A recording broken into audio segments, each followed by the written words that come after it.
Assalamualaikum semua adik-adik. Okey, berjumpa kita pada kali ini siri pembelajaran yang seterusnya. Jangan lupa like, share, subscribe dan komen channel Cikgu Hanif ya.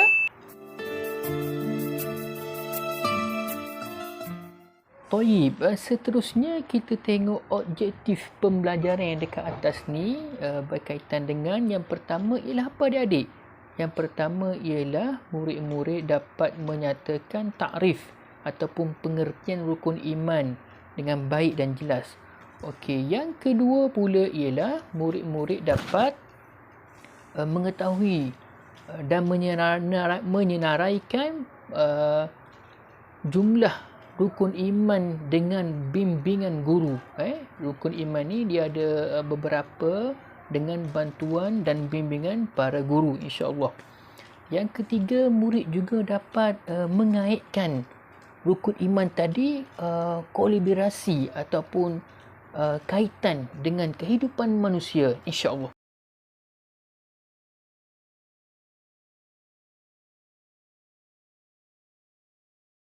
Okey, baik. Takrif rukun iman ialah perkara-perkara yang wajib dipercayai oleh orang Islam dan diyakini oleh orang Islam. Maksudnya kita kena percaya rukun iman ini ada berapa kita kena percaya, kan? Membenarkan dengan hati, sidqun bil qalbi, membenarkan dengan hati, melafazkan lidah, melaksanakan dengan tingkah laku yang baik. Itu ialah pengertian yang adik-adik boleh fahami dengan jelas dan baik, insya-Allah. Okey, baik. Yang pertama kita akan cuba tengok rukun iman ada berapa adik-adik? Ada 5, ada 6 dan sebagainya. Kan, tentu jawapannya ada 6. Ada sitatun, ada 6 rukun iman yang kita perlu ketahui. Adik-adik semua perlu ketahui. Baik. Rukun iman yang pertama adik-adik semua ialah berkaitan dengan beriman kepada Allah. Bagaimana tu? Kita yakin bahawa Allah ini ada. Dengan dalil dia apa? Dalil dia Allah itu Esa. Bagaimana Esa itu?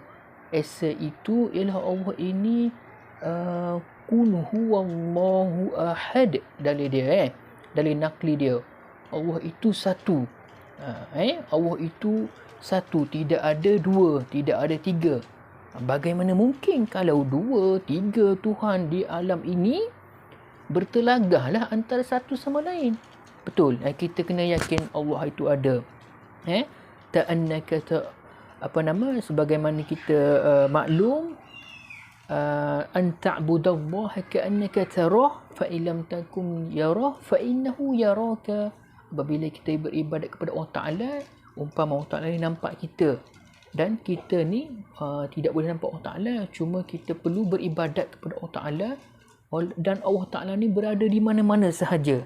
Tanpa kita sedarilah.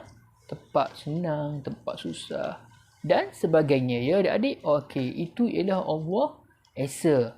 Dengan dalil dia juga surah Al-Ikhlas. Qul huwallahu ahad. Ilal akhir ayat. Okey, bagus tu. Dalil dia tu sangat-sangat bagus. Nanti sekejap lagi Ustaz akan huraikan dalil tadi, insya-Allah. Okey, seterusnya next berkaitan dengan rukun iman yang kedua adik-adik perlu ketahui, iaitu beriman kepada malaikat. Malaikat ni kita tak nampak dia. Dia nampak kita semua, betul tak? Malaikat ni dia ada 10. Okey, beriman kepada malaikat ni macam mana adik-adik? Kita mempercayai, meyakini akidah dalam diri kita ni bahawa malaikat ialah makhluk yang paling taat dan setia kepada Allah Ta'ala, diberikan tugas khas. Macam kita lah, kiraman katibin. Ada malaikat mencatat kebaikan dan juga mencatat kejahatan. Jika kita buat kebaikan, malaikat itu catat kebaikan.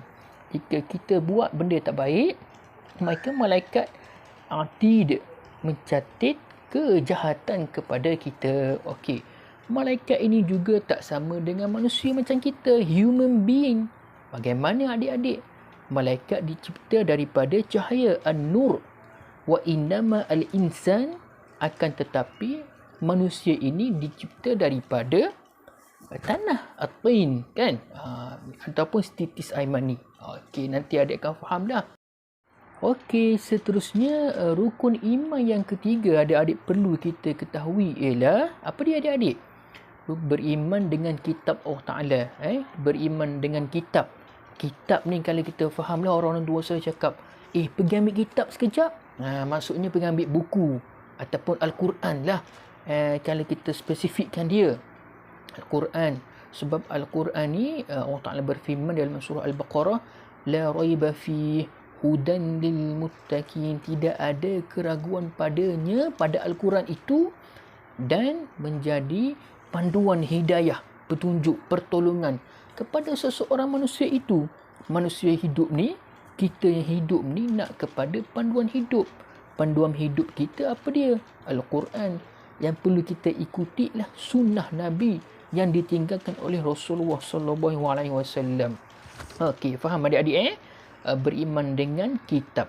Okey, beriman dengan kitab ini ialah suatu juga peninggalan Rasulullah SAW serta para rasul dan nabi-nabi terdahulu, macam Nabi Adam, Nabi Musa, dia ada kitab Zabur, kan, dia berlawan dengan Firaun pada ketika itulah, yang menyebabkan cerita dia begitu menarik.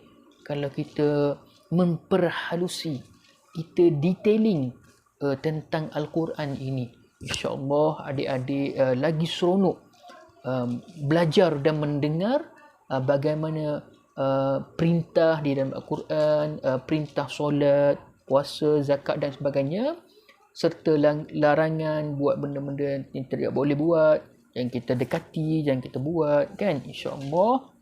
Yang ketiga ialah kandungan dia ni merangkumi semua adik-adik, kesemuanya, iaitu kandungan yang terdapat yang kita tidak boleh berfikir ghairu ma'qul, kan, tanpa kita punya pemikiran. Berkaitan dengan apa?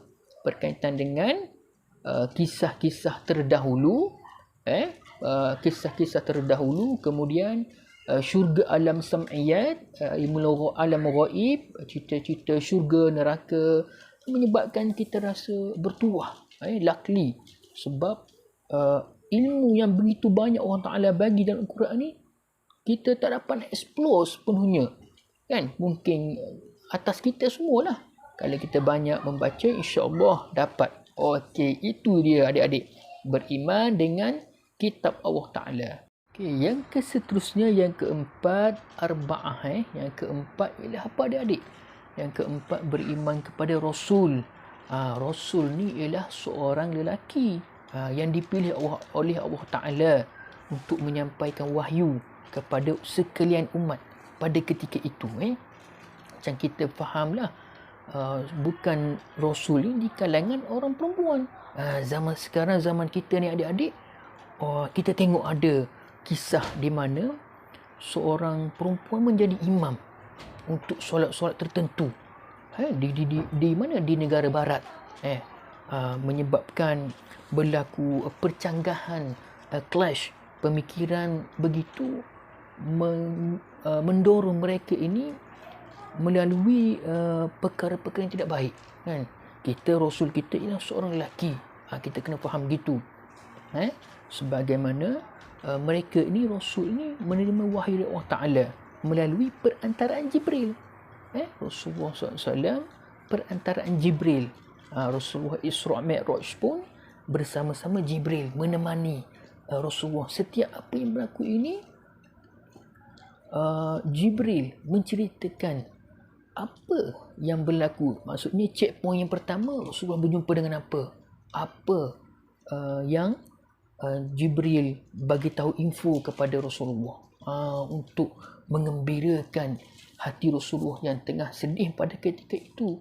Dibawa naik ke langit, Isra' berjalan, Mi'raj naik ke langit, dan melalui kisah-kisah yang di luar pemikiran kita, betul tak? Di luar pemikiran kita. Lepas pada tu Rasulullah turun ke dunia, Rasulullah turun ke Mekah, dah berjalan, lalu orang kafir Quraisy macam mengejek. Inilah sifat orang kafir Quraisy. Dia suka mengejek Rasulullah, tapi Rasulullah tetap as-sabirun, tetap sabar dengan kerendah mereka, kerana Rasulullah pasti, kerana Rasulullah yakin setiap yang berlaku ini Allah Ta'ala ganjari dengan apa? Dengan rewarding, dengan pahala yang kita tidak dapat lihat, insya-Allah. Terima kasih ya Allah, terima kasih Rasulullah kerana membimbing kami semua ini yang hina lagi jahil menuju jalan yang suci lagi murni, insya-Allah. Seterusnya ialah apa seterusnya? Beriman kepada yang kelima kan? Al-Khamis. Yang kelima ialah beriman dengan hari kiamat. Bagaimana tu adik-adik? Nama kiamat ni pun dah nama kiamat lah. Hari yang di mana perpecahan, maksudnya hancur lebur lah kalau kita kata sebagaimana dalam Al-Quran, iza waqa'atil waqi'ah, apabila berlakunya hari kiamat. Al-waqi'ah ni ialah salah satu nama kiamat. Kiamat ni banyak nama. Yang Ustaz sebutkan tadi dua sajalah untuk peringkat adik-adik ni di mana hari berlaku kehancuran alam ini berlaku. Berlaku kehancuran ni kita tengok pada hari ini, pada hari ini di mana kiamat biasa berlaku pada hari Jumaat. Nabi Adam dikeluarkan daripada dunia ialah pada hari Jumaat. Disebabkan satu kesalahan sahaja, memakan buah khuldi, lalu Allah Ta'ala murka dan membuang dia daripada syurga terus menuju ke dunia. Okey, baik. Yang terakhir kali ini ialah yang keenam, ialah beriman dengan qada dan qadar. Apa ni qadar ni? Qada ialah pelaksanaan Allah Ta'ala.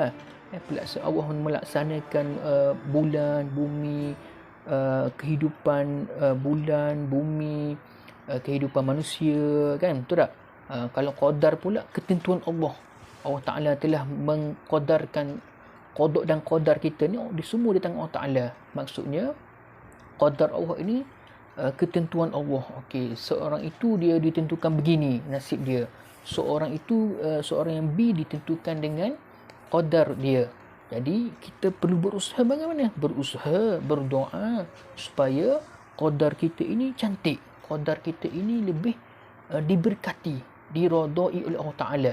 InsyaAllah. Begitu qadar kita, kena sabar dengan qadar kita supaya kita menjadi hamba yang sentiasa beriman kepada Allah Ta'ala, supaya kita mendapat rahmat Allah Ta'ala selalu, supaya kita menjadi hamba yang terbaik, insyaAllah.